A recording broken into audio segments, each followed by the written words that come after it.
Padre, buenas ¿Descansaste? tardes. Sí, Qué bueno, descansé. Muchísimas gracias, Padre. que Dios te ilumine. Amén. Gracias. Muy buenas tardes a todos.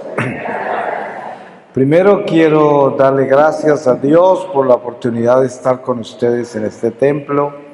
Gracias al Padre por su bendición y por su invitación para estos días de misiones aquí en La Paz, Baja California. Como ya el Padre les anunció, esta primera reflexión será bajo el amparo de la Santísima Virgen María. Voy a comenzar pidiéndole al Espíritu Santo nos guíe con su palabra. Y les voy a leer a ustedes de el Evangelio según San Lucas, en el capítulo 18, desde el versículo 31, y dice: tercer anuncio de la pasión. Tomando consigo a los 12, les dijo: mirad, subimos a Jerusalén y se cumplirán todas las cosas que han sido escritas por medio de los profetas acerca del Hijo del Hombre. Será entregado a los gentiles y se burlarán de él. Será insultado y escupido, y después de azotarlo lo matarán, y al tercer día resucitará. Pero ellos no comprendieron nada de esto. Era un lenguaje que les resultaba incomprensible, y no entendían las cosas que decía. Palabra de Dios. Pues para nosotros la Virgen María es aquello que nos lleva a sentir en nuestro corazón la maternidad de la Iglesia. No es sencillo verdaderamente el entrar como católicos a esta realidad espiritual de lo que representa una Madre Celestial. Porque todos nosotros comenzamos con una madre carnal, nuestra madre terrenal. Y entonces trasladar esa maternidad a una madre celestial es un paso que solo se da por la unción, la ayuda del Espíritu Santo. Esta palabra que yo acabo de leerles es un ejemplo de eso. Jesús anuncia su pasión y su muerte y también su resurrección. O sea, les da una noticia muy triste, les cuenta cómo va a suceder, que es tan terrible cómo va a suceder, pero también les da la buena noticia de que va a resucitar. Sin embargo, la palabra dice que ellos no entendieron ese lenguaje, hasta el punto que cuando todo eso sucedió, ellos quedaron totalmente atónitos, sorprendidos, porque eso jamás lo entendieron. No fue hasta que vino Pentecostés, que son 9 días después de que el Señor ya había ascendido al cielo, que tuvieron la sabiduría para entender eso y para irse con todo el convencimiento a predicar un Jesús resucitado. Entonces, cuando nosotros como católicos comenzamos a caminar con nuestra fe, nos encontramos con que hay una Madre Celestial, la Virgen María. Y la primera relación que tenemos con ella son las devociones.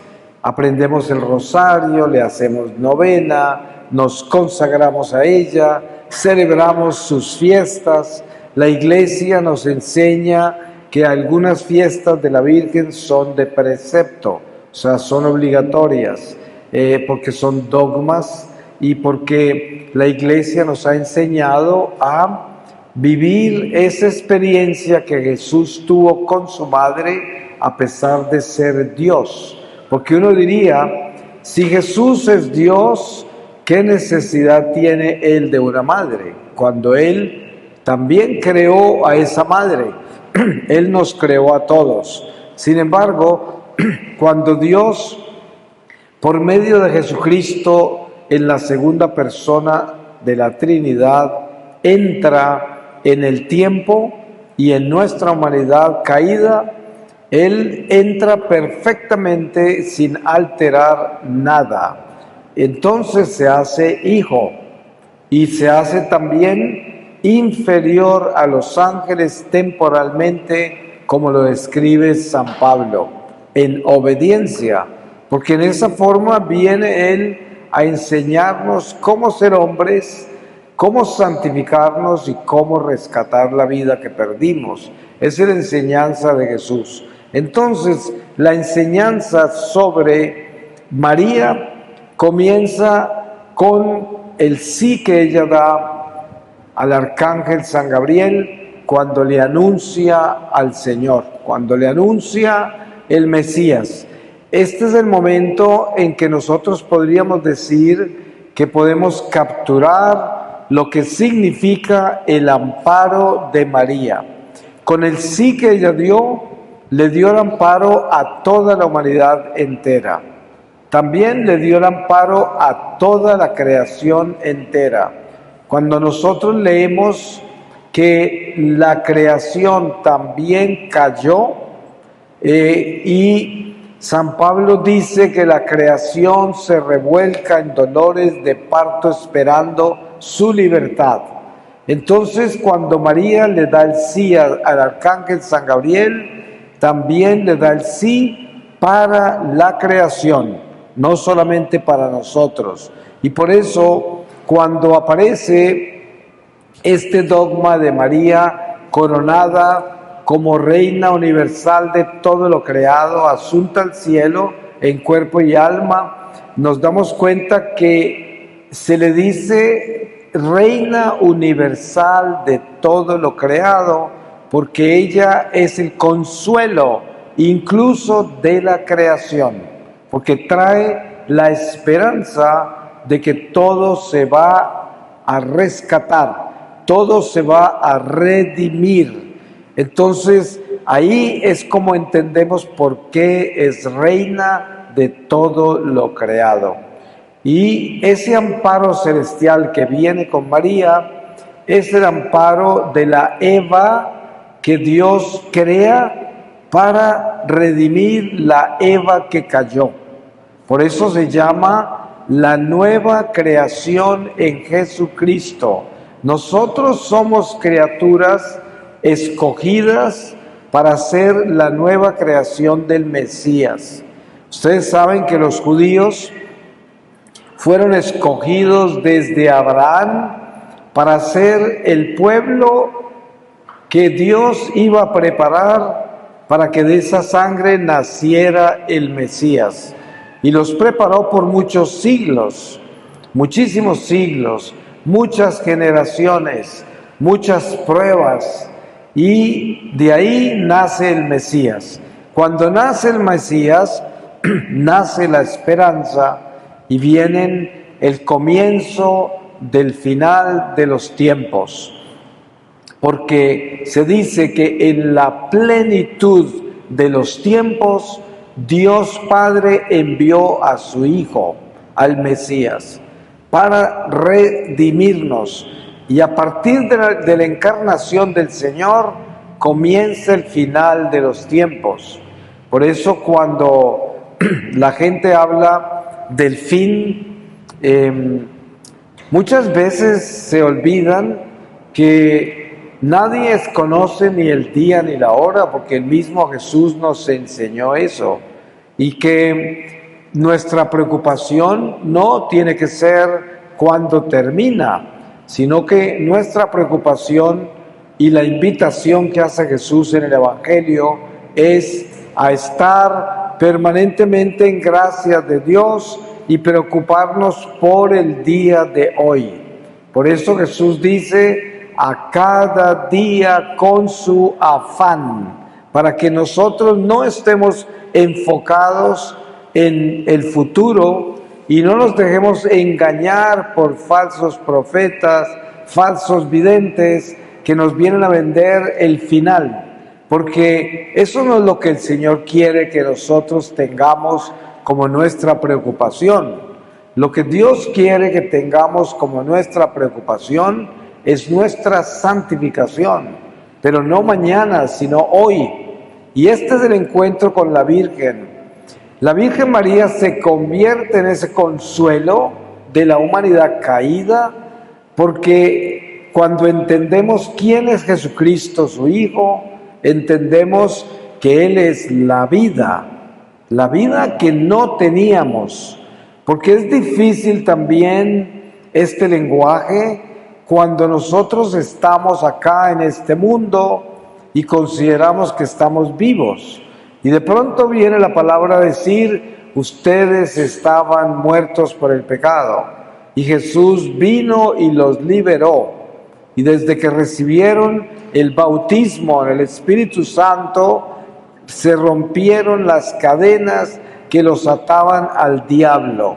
Este también es un lenguaje, como le pasó a los apóstoles, que no es fácil de entender. Porque ¿cómo podemos entender que estábamos muertos si estábamos vivos? Y la gente que no está bautizada y que no conoce al Señor, según ese lenguaje, está supuesta a estar muerta, porque está esclava del pecado, esclava del diablo, no conoce a Dios, no tiene la libertad espiritual que nosotros tenemos, pero ese es un lenguaje espiritual que está por encima de nuestra naturaleza humana, de nuestra razón. No alcanzamos a concebirlo. Pero la verdad es que por causa del pecado original, nosotros perdimos la vida. Por eso se dice que por un hombre entró la muerte al mundo, que es el pecado original, que es el Adán de la tierra, y por otro hombre que es el Adán que bajó del cielo, que es Jesucristo, entró la vida. Cuando nosotros vivíamos sin el Mesías, antes de que el Mesías llegara, no teníamos vida eterna.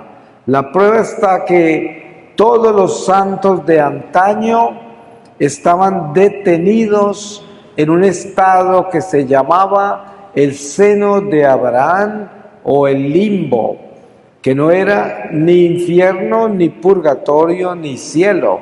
Era un estado de detención, por lo que el cielo estaba cerrado. Entonces, cuando aparece la revelación en la palabra de que Jesús ascendió al cielo, se dice que fue el primero de entre los difuntos que ascendió al cielo. Pero con él se llevó todos los que estaban detenidos en el seno de Abraham. Aquí encontramos que la puerta del cielo se abre y que se abre la puerta a la vida. Entonces María aparece como el amparo de un pueblo que estaba muerto en el pecado, que ha sido redimido, pero que necesita ser apoyado hasta que llegue a casa, porque estamos en el desierto de nuestra conversión en este mundo hasta que lleguemos a la tumba.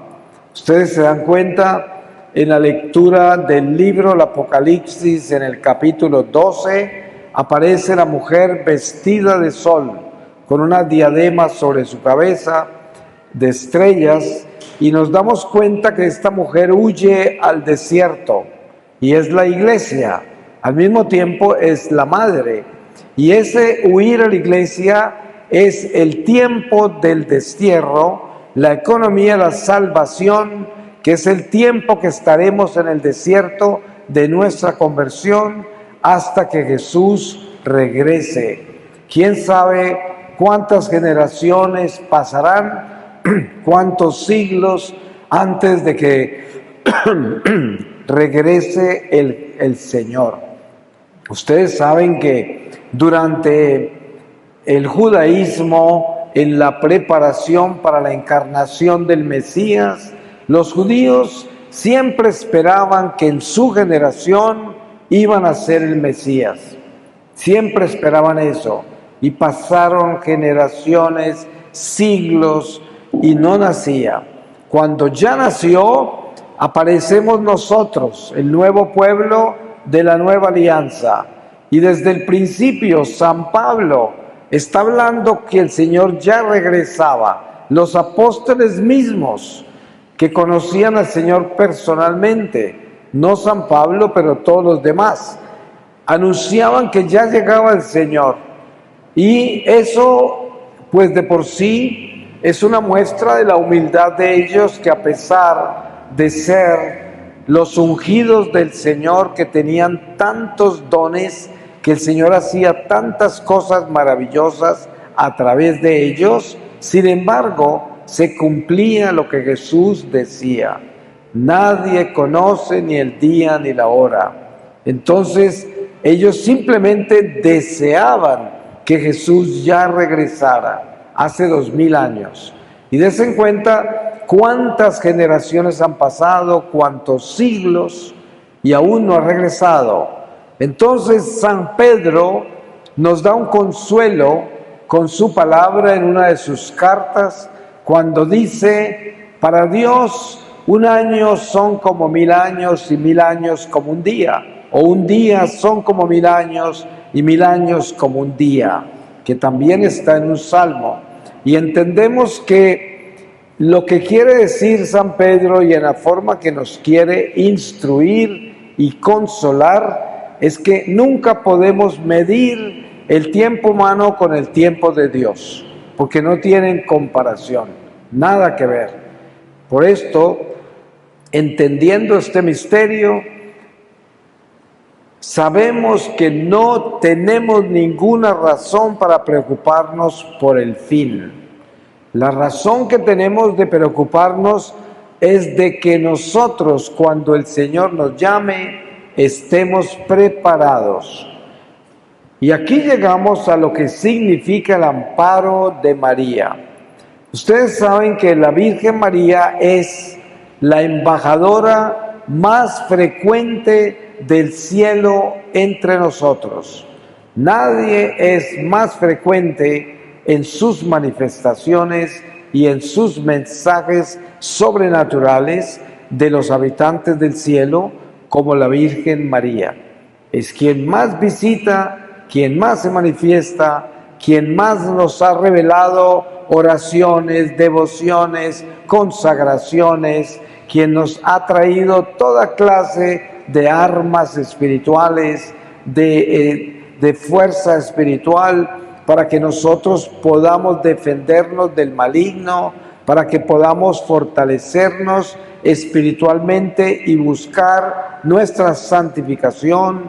Y la escuela de María siempre es una escuela que enseña que nosotros estamos en una escuela, una lección de almas que están en clase, y la Virgen lo ha dicho en muchas formas. Aquí estamos todos nosotros en esta vida terrenal, aprendiendo la lección del amor de Dios.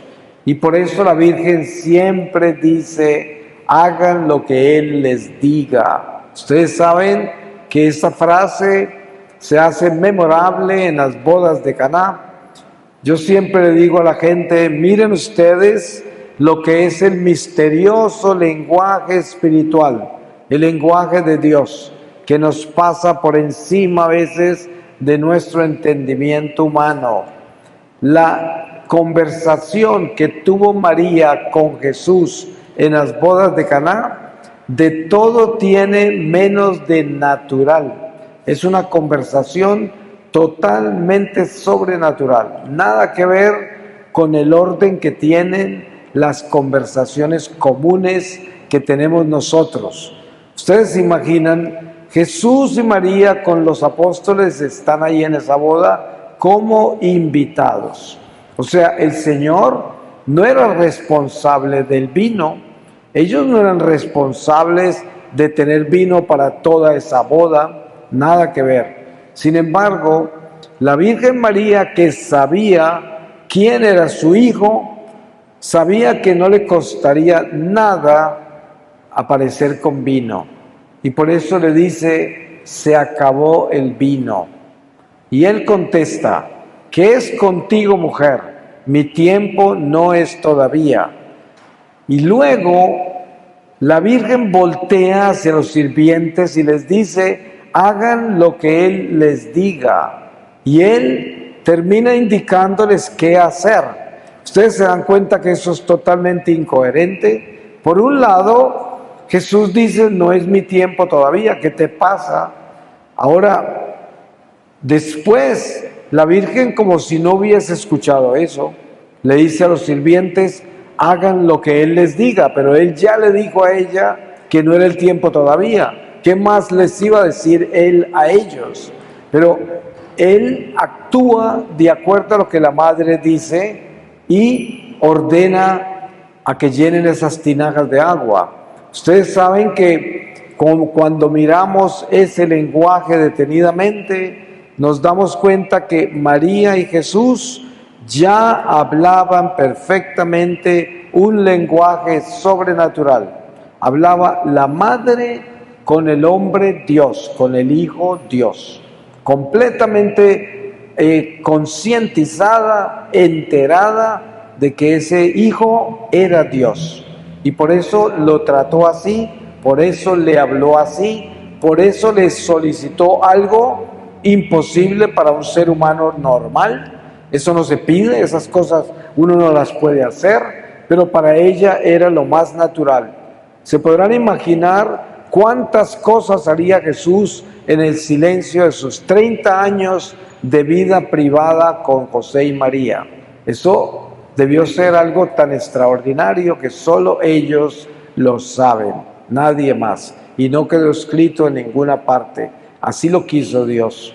Y entonces, la presencia de María en estos actos sobrenaturales nos da a nosotros una enseñanza particular, y es que María, siendo un ser humano como nosotros, sin embargo es creada en una forma trascendental. Primero, sin pecado. Segundo, es una persona creada con la capacidad de vivir una de las misiones más dolorosas, más difíciles que se le pueden haber dado a un ser humano. Ninguna criatura humana ha vivido una experiencia como la que vivió María como madre. Ustedes saben, eso fue algo que es solamente Dios, por gracia sobrenatural, le puede dar a una madre la fortaleza que tuvo María para vivir semejante dolor tan espantoso. Además, ella sintiendo el dolor de toda la humanidad, porque sabía que todo eso que estaba sucediendo era por la salvación de la humanidad. Nosotros encontramos a María en muchos pasos. El primero es el paso de que su familia judía, por tradiciones, le entregaron la hija al templo de niña. Así dice la historia sagrada. Ella fue entregada al templo de niña. Y por eso cuando llegó la edad, la entregaron a su esposo, San José, que fue escogido en una forma extraordinaria, como también dice la historia. Y vemos los pasos de una persona perfectamente escogida, separada, predestinada para que llevara a cabo la misión más importante de toda la historia humana. Nadie ha tenido una misión más importante que la Virgen María. Nadie. Porque la Virgen María es el instrumento de la transformación absoluta de toda la creación y las criaturas por medio de la redención en Jesucristo, que redime un mundo caído, un mundo que está muerto en el pecado, un mundo que está atado al demonio, que es el príncipe de este mundo. María es la reina del rescate, la reina del rescate. Por eso cuando vemos que la Virgen en una de sus advocaciones es la patrona de los presos, pues uno dice, claro, ella es la patrona de los presos y precisamente ella fue creada para liberar a todos los presos, a toda la humanidad, porque todos estábamos bajo rejas, encadenados en el pecado. Entonces, el encuentro con esos pasos que da la Virgen, desde aceptar el misterioso lenguaje de un ángel que le revela que va a quedar esperando un hijo y le da el nombre, y encima de todo queda encinta, pero queda encinta de un espíritu. No está escrito la conversación que tuvo María con José, pero ellos tuvieron una conversación porque ella le reveló a José lo que había pasado. Y José se fue y en silencio la iba a dejar, porque para él tampoco él entendió ese lenguaje espiritual de que su futura esposa estaba esperando el hijo de un espíritu. ¿Se puede imaginar la dificultad tan grande que era para esos dos sentarse y hablar de esto y decir: estoy esperando un hijo que se llamará Jesús, el Emmanuel, y estoy esperándolo del Espíritu Santo, de un espíritu? San José se fue, no entendió y en silencio pensaba dejarla para que nadie le hiciera daño, porque era un hombre justo, un hombre bueno. Y sabemos que vuelve el mismo ángel y se le aparece a él en sueños y le revela la verdad. Y él, en una obediencia que solo lo tiene alguien que haya sido creado para llevar a cabo una misión tan misteriosa, obedece y hace lo que el ángel le dice. Pero María está creada para ser esa madre y ella no tuvo absolutamente ningún inconveniente en seguir las instrucciones del ángel, y por eso le revela a San José exactamente lo que es. Ella estaba segura que Dios la protegería, que eso era lo que tenía que hacer, y por eso, como el ángel le revela que su prima ya lleva 6 meses de embarazo y que también está embarazada por orden de acción sobrenatural, porque era una anciana y era estéril. Sin embargo, quedó esperando y nada menos que a San Juan Bautista. Ahora, esa necesidad de María irse a donde Isabel, que no quedaba exactamente a la vuelta de su casa, tenía que viajar, esa necesidad son sus primeros pasos que da hacia una experiencia sobrenatural que no tiene nada que ver con las cosas de este mundo. Y por eso el consuelo de ella era encontrar a su prima, que también estaba viviendo una experiencia como la de ella, porque la prima también estaba esperando un hijo por acción sobrenatural. Así de que cuando se encuentran las dos, ya sabemos por la palabra revelada que esos dos niños de los dos vientres se encuentran en el Espíritu, y San Juan Bautista es ungido por el Espíritu Santo en una forma extraordinaria en el vientre de Santa Isabel. Ahora, esta maternidad celestial se va y adopta a Juan el Bautista, adopta a su prima, adopta a su esposo, adopta a San José como madre también, porque todos ellos eran hijos de María. María ya estaba en el fuego del Espíritu y todos se convirtieron en sus hijos. Y entonces nuestra inspiración hacia María debe ser el entender con el lenguaje espiritual quién es ella, porque no podemos simplemente decir: ella es la madre del Señor y por lo tanto yo le pido a ella, yo la quiero a ella, yo me quiero consagrar a ella porque ella es buena, porque ella es la Virgen, porque ella está en el cielo, porque incluso ella aparece entre nosotros a veces. Y esa es una relación que no es mala, pero no es la relación perfecta, porque es una relación meramente religiosa. Nosotros necesitamos entrar en una relación tan sobrenatural como la misma existencia de la Virgen. Tenemos que entrar en lo espiritual. Ustedes se dan cuenta cómo comenzamos esta reflexión con la lectura del Evangelio de San Lucas sobre el anuncio de la pasión del Señor, donde la palabra dice al final, y los apóstoles no entendieron ese lenguaje. Ahora, cuando nosotros hablamos de la Virgen María, podríamos decir, la amamos, es nuestra madre, pero no entendemos ese misterio tan grande de ella, por qué es lo que es. Entonces, la diferencia que hay entre el pasaje del Evangelio de San Lucas con los apóstoles que no entendieron y con nosotros es que nosotros recibimos el Paráclito ya. Nosotros tenemos al Espíritu Santo en nosotros por el bautismo y por lo tanto tenemos el entendimiento para podernos adentrar al lenguaje espiritual que nos explica quién es la Virgen María y para que nos elevemos por encima de que sea simplemente la estatua de María, la estampa de María, la historia de María, la imagen de María y la María que me hace milagros.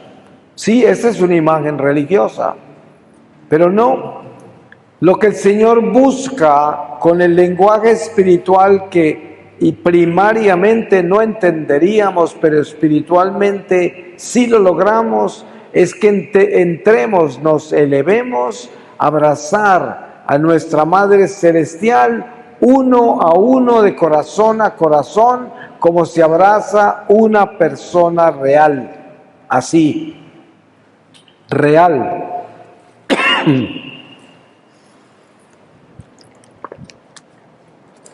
Porque no podemos quedarnos en la estatua y en la imagen y en la intercesión, en la petición de favores.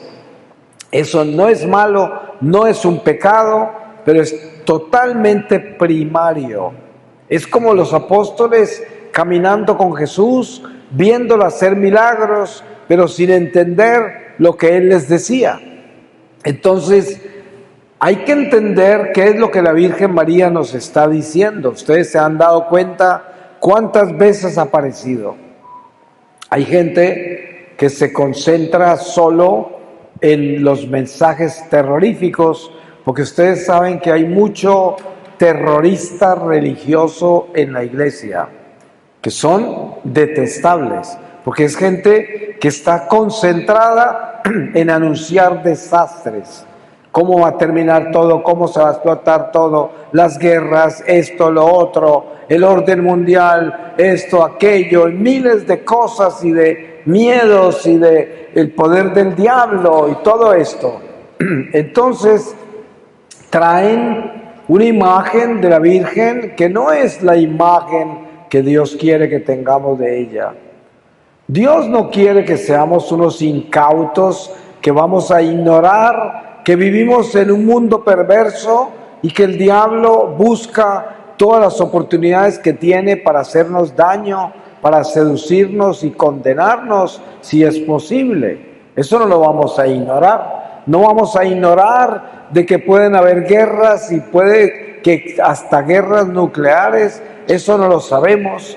Todo eso es posible. Sabemos que pueden haber pandemias, ya lo experimentamos, que pueden haber hambrunas durante estas generaciones, por lo menos en este mundo occidental, con excepción de la Primera y Segunda Guerra Mundial, todavía no han habido hambrunas, pero las hay, las pueden haber, toda clase de sufrimientos. Pero nosotros, como pueblo de Dios, no estamos llamados a enfocarnos en esas cosas.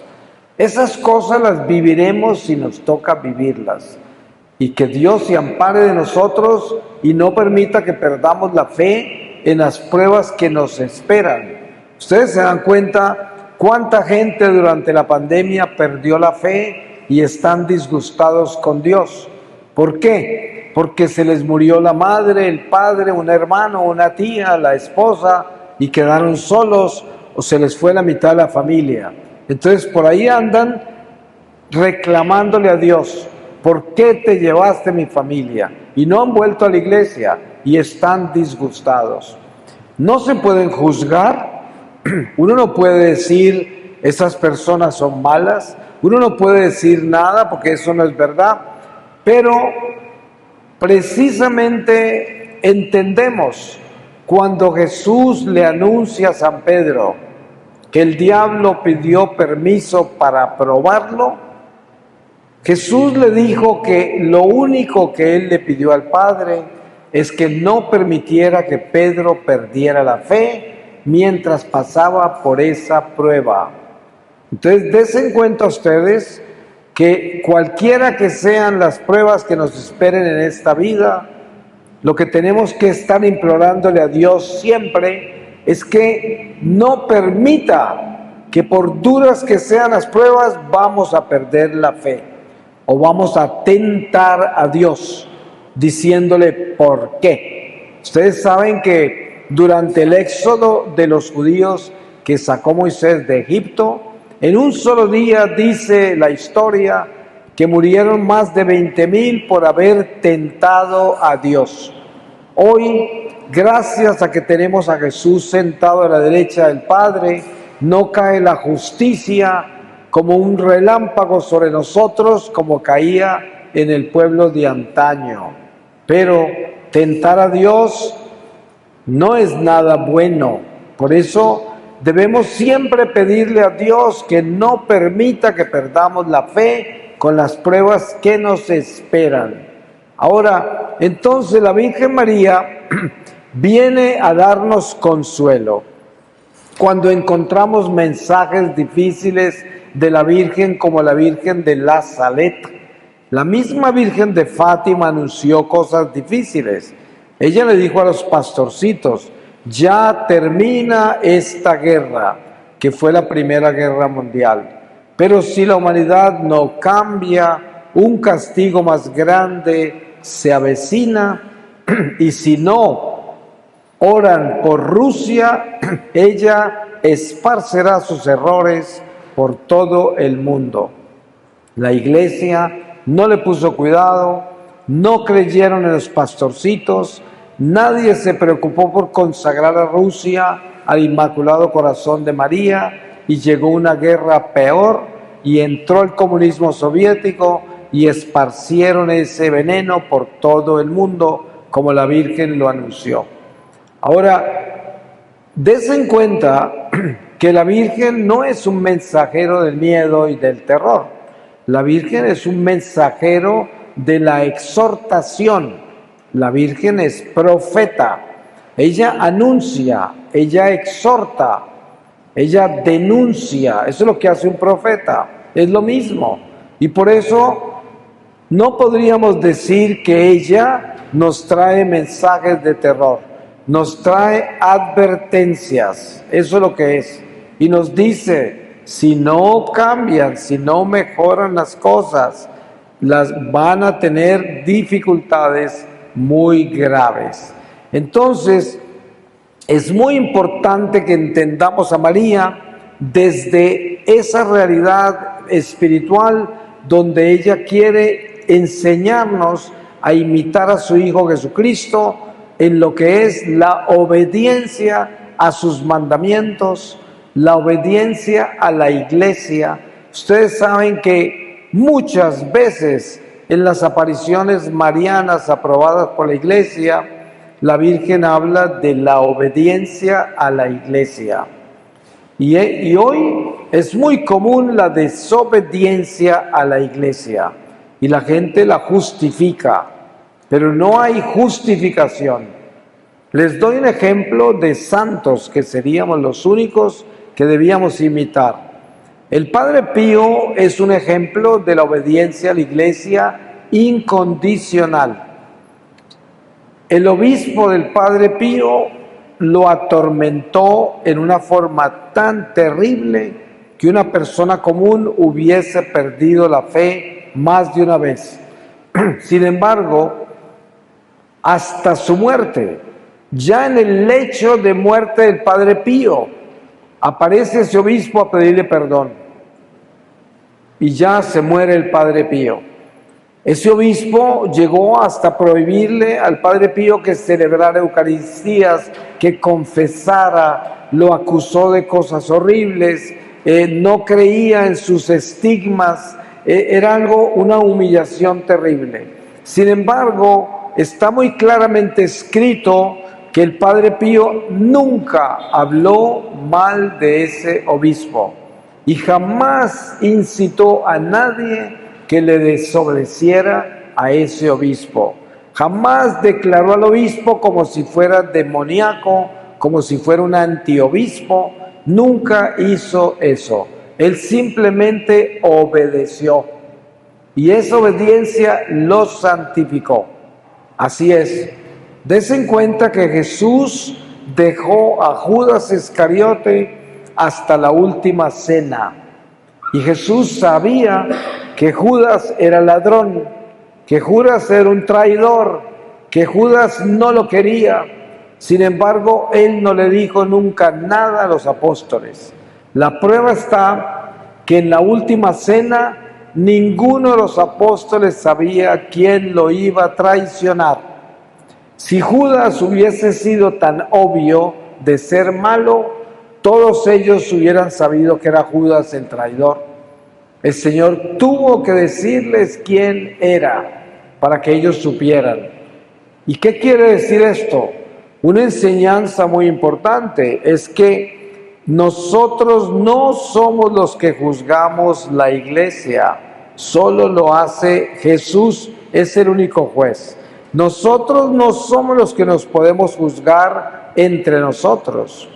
Nosotros denunciamos al pecado, pero tenemos que interceder por el pecador, porque si denunciamos al pecador como si fuera el pecado, estamos faltando al amor al prójimo y estamos apoyando al demonio que quiere que odiemos al hermano por el pecado que hay en él, que es el diablo.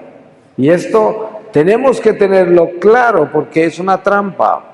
Por eso la palabra dice que tenemos que dejar la cizaña enredada en la buena hierba hasta el final, porque solo los ángeles de Dios al final separarán la cizaña de la buena hierba y entonces se lanzará la cizaña al fuego. Esto es una enseñanza para decir, ninguno de nosotros se puede ir contra la iglesia. Ninguno de nosotros se puede ir contra el Papa, contra el cardenal, contra el obispo, contra el párroco, contra los parroquianos. Esto nunca lo debemos hacer y miren ustedes el ejemplo de los santos que nunca lo hicieron, sin importar la condición humana de ese Papa, de ese cardenal, de ese obispo, de ese cura, de ese parroquiano. No importa.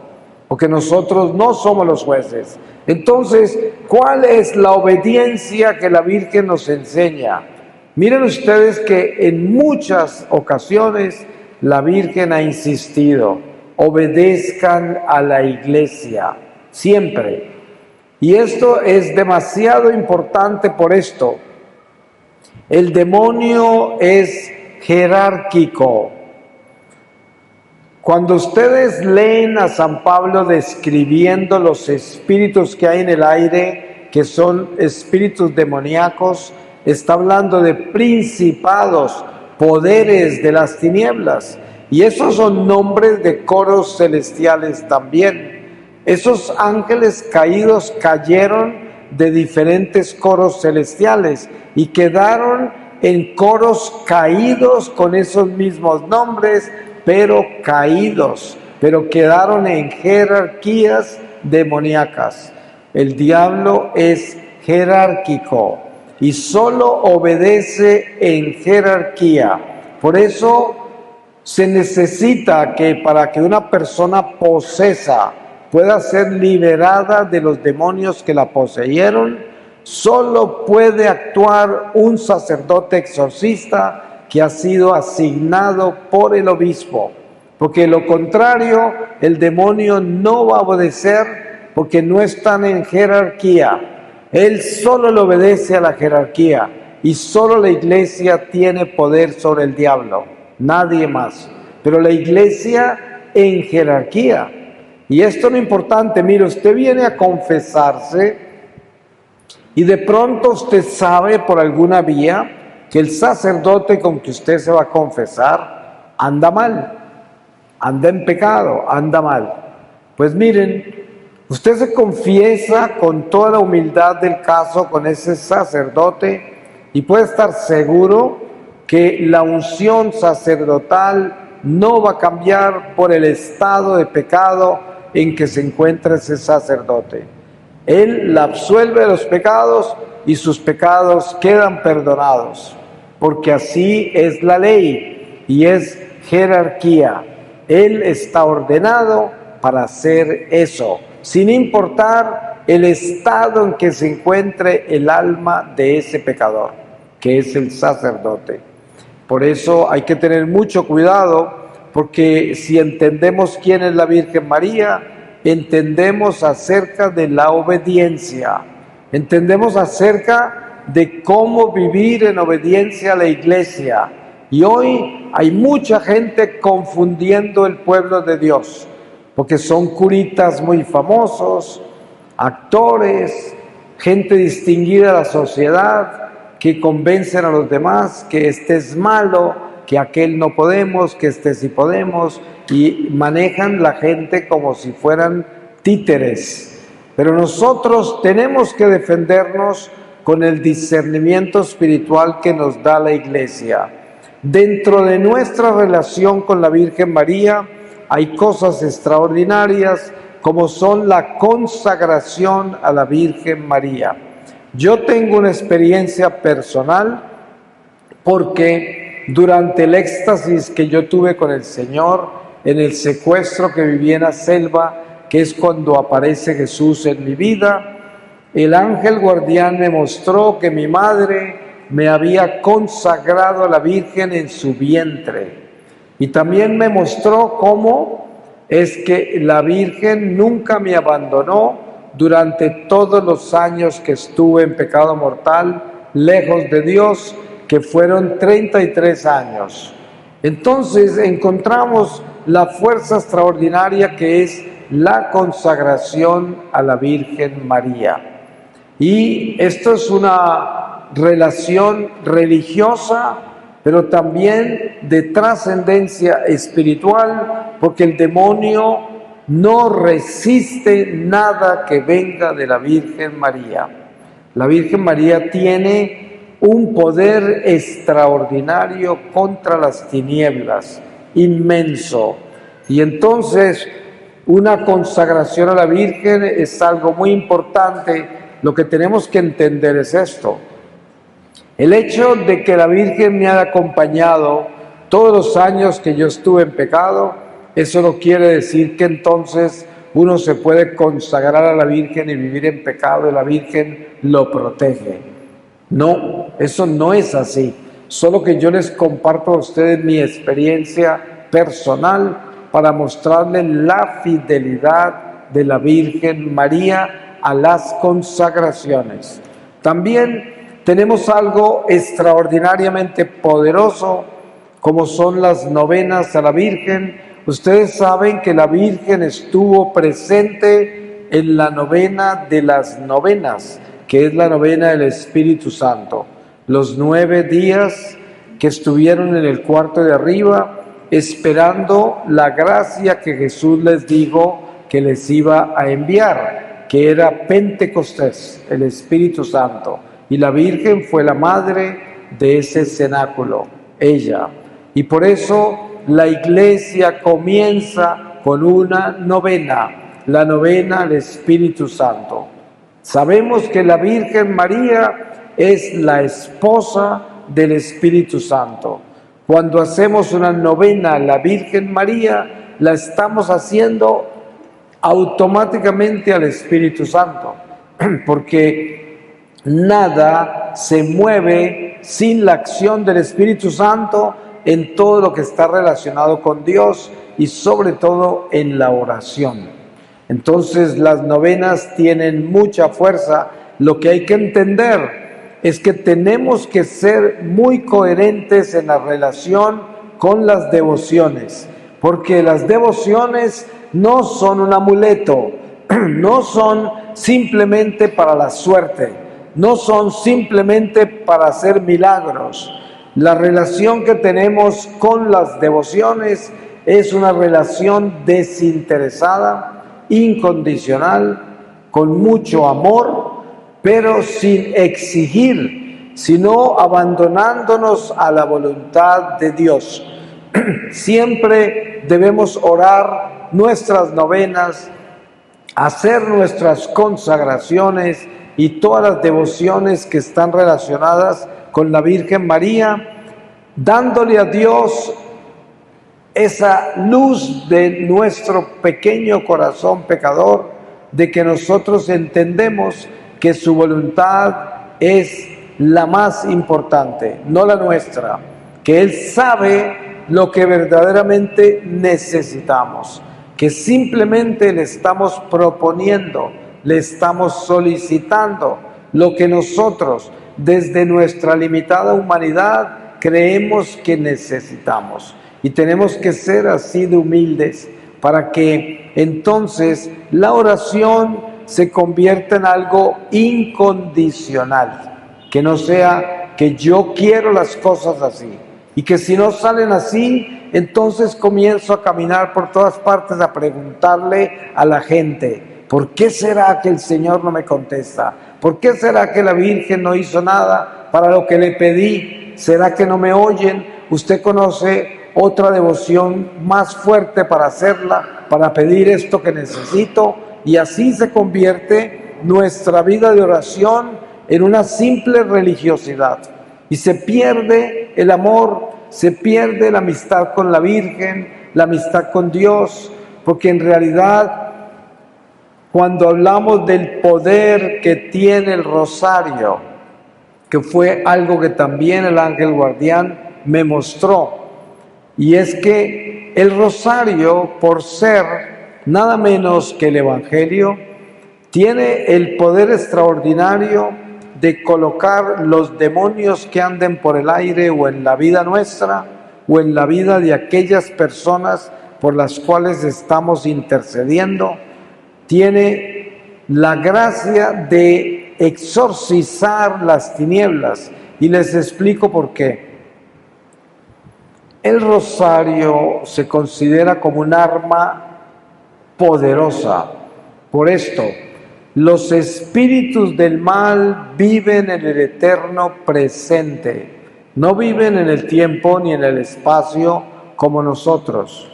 Entonces, cuando usted invoca las oraciones del rosario, lo que está haciendo es esto: un Ave María. Usted dice: Dios te salve María. ¿Y qué está diciendo ahí? Está diciendo lo que el arcángel San Gabriel le dijo a María. La segunda parte es Santa Isabel. Entonces, los espíritus del mal que están presentes quedan enfrente del arcángel y de la Virgen, porque en el eterno presente de Dios está la anunciación, en el eterno presente. Los demonios no quieren estar ahí. Los demonios huyen de ahí. Por eso se repiten 50 veces en el rosario el Ave María. ¿Por qué? No necesariamente porque se trata de hacerle un culto a la Virgen, sino porque se trata de exorcizar el mal de nuestra vida. Por eso se considera tan poderoso el rosario, porque los demonios no resisten que nosotros les repitamos la anunciación, la encarnación del Señor. No resisten eso. Y esto nos da la idea de qué es el rosario. Cada misterio recrea un pasaje de la vida del Señor y los demonios no quieren estar ahí. Por eso es tan importante que cuando recemos el rosario, verdaderamente lo estemos orando de corazón. O sea, que tengamos conciencia de lo que estamos diciendo. Si es un misterio, conciencia de ese misterio. Localizarnos espiritualmente ahí en ese misterio. Que cada Ave María sea una Ave María en la cual estoy consciente de que estoy en la presencia del Arcángel, de la Virgen y de la prima Santa Isabel. Y esto, teniéndolo claro y viviendo con esa claridad, nos damos cuenta que es un rosario espiritual y los demonios no lo resisten. Por eso es tan importante espiritualizar nuestra oración. Tenemos que espiritualizarla. Pues vamos a pedirle al Espíritu Santo su palabra, para que en esta palabra sellemos toda esta reflexión. Y les voy a leer a ustedes del Evangelio según San Juan, en el capítulo 7, desde el versículo 1. Dice: Jesús en Jerusalén durante la fiesta de los tabernáculos. Después de esto caminaba Jesús por Galilea, pues no quería andar por Judea, ya que los judíos le buscaban para matarle. Pronto iba a ser la fiesta judía de los tabernáculos. Entonces le dijeron sus hermanos: márchate de aquí y vete a Judea, para que también tus discípulos vean las obras que haces, porque nadie hace algo a escondidas si quieres ser conocido. Puesto que haces estas cosas, muéstrate al mundo. Ni siquiera sus hermanos creían en él. Entonces Jesús les dijo: mi tiempo aún no ha llegado, pero vuestro tiempo siempre está a punto. El mundo no puede odiaros, pero a mí me odia, porque doy testimonio de él, de que sus obras son malas. Vosotros subid a la fiesta, yo no subo a esta fiesta, porque mi tiempo aún no se ha cumplido. Él dijo eso y se quedó en Galilea. Pero una vez que sus hermanos subieron a la fiesta, entonces él también subió, no públicamente, sino como a escondidas. Palabra de Dios. Pues le damos gracias a Dios y sabemos que hablar de la Virgen María nos puede tomar el resto de nuestra vida, porque es uno de los milagros más maravillosos que tenemos en nuestra vida cristiana, nuestra Madre Celestial. Y sabemos que la Madre nos consuela, que vivimos bajo su amparo celestial como hijos de Dios, que no nos desampara, que siempre está con nosotros y que podemos tenerle muchísima confianza. Amén.